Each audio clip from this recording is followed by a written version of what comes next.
Hello বন্ধুরা, আমি ঋতিকা। আমার আরও একটা নতুন ভিডিওতে তোমাদের সবাইকে স্বাগত।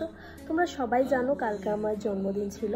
তোমাদের থেকে কালকে প্রচুর উইশ পেয়েছি, তো তোমাদের সবাইকে অনেক অনেক ধন্যবাদ। সেরকম কিছু প্ল্যান না থাকার জন্য সকাল থেকে কোনো রকম ভিডিওটা আমি শুরু করিনি। নর্মাল যেমনই দিন শুরু হয় সেই রকমই কালকের দিনটাও শুরু হয়েছিল। আলাদা করে কোনো রকম প্ল্যান ছিল না। আর হঠাৎই সন্ধেবেলা সম্রাট ডিউটি থেকে আসার পথে দেখি হাতে করে অনেকগুলো প্যাকেট, কেক এইসব নিয়ে আসে।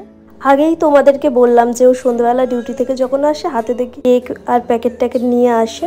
হুট করে আমি তো দেখে অবাক, যেমন অবাক হয়েছিলাম তার সাথে খুশিটা তার থেকে বেশি হয়েছিলাম, কেননা জিনিসটা আমার ভাবনারই বাইরে ছিল।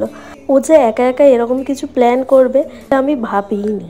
যাই হোক, ব্যাপারটা খুবই ভালো ছিল। কেক কাটার জন্য আমি একদিকে রেডি হচ্ছিলাম আর অন্যদিকে সম্রাট এইদিকে সবকিছু গুছিয়ে গাছিয়ে রাখছিল, কেননা সম্রাটের ছুটি হওয়ার পরে সবকিছু কিনে নিয়ে আস্তে আস্তে অনেকটাই রাত হয়ে গেছিল। আর ওইদিকে কিট্টুরও প্রচণ্ড ঘুম পেয়ে গেছিলো, যার জন্য একটু তাড়াতাড়ি করতে হচ্ছিল, না হলে ও ঘুমিয়েই পড়তো। আর ওকে ছাড়া কোনো কিছু এখন ভালো লাগে না। এটা ছিল আমার জন্মদিনের কেক, যেটা কিট্টু অলরেডি একবার উল্টে দিয়েছিল যখন সম্রাট সবকিছু রেডি করছিল। আসলে ও বক্সটা দেখে ধরার চেষ্টা করছিল আর সেটা করতে গিয়েই উল্টে গেছিল। আমরা সবাই এক জায়গায় হয়ে গেছি, এবার কেক কাটার পালা।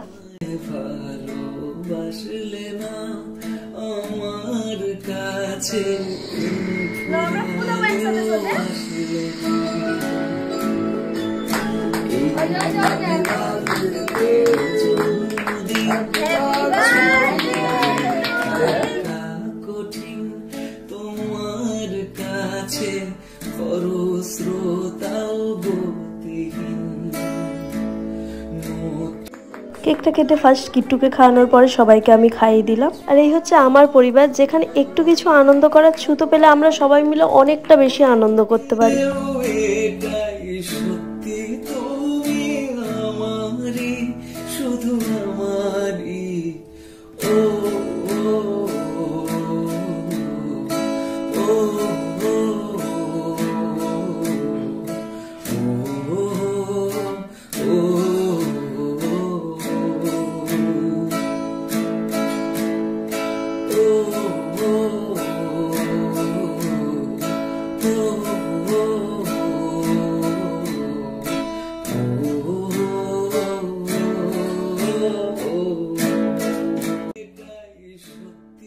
বদমাইশিটা লক্ষ্য করলে যেই কেক খাওয়াতে গেল সেই আঙুলে কামড়ে নিল।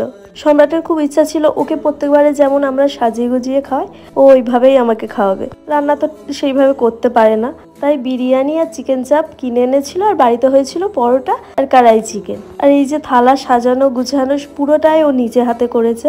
ওই টাইমটাতে না আমার ভিডিওটা করা হয়নি, অনেকটা বেশি স্পেশাল ফিল করিয়েছিল আমাকে, অনেকটা খুশি হয়েছিলাম। ভিডিওটা এখানেই শেষ করছি, দেখা হবে নতুন ভিডিওতে।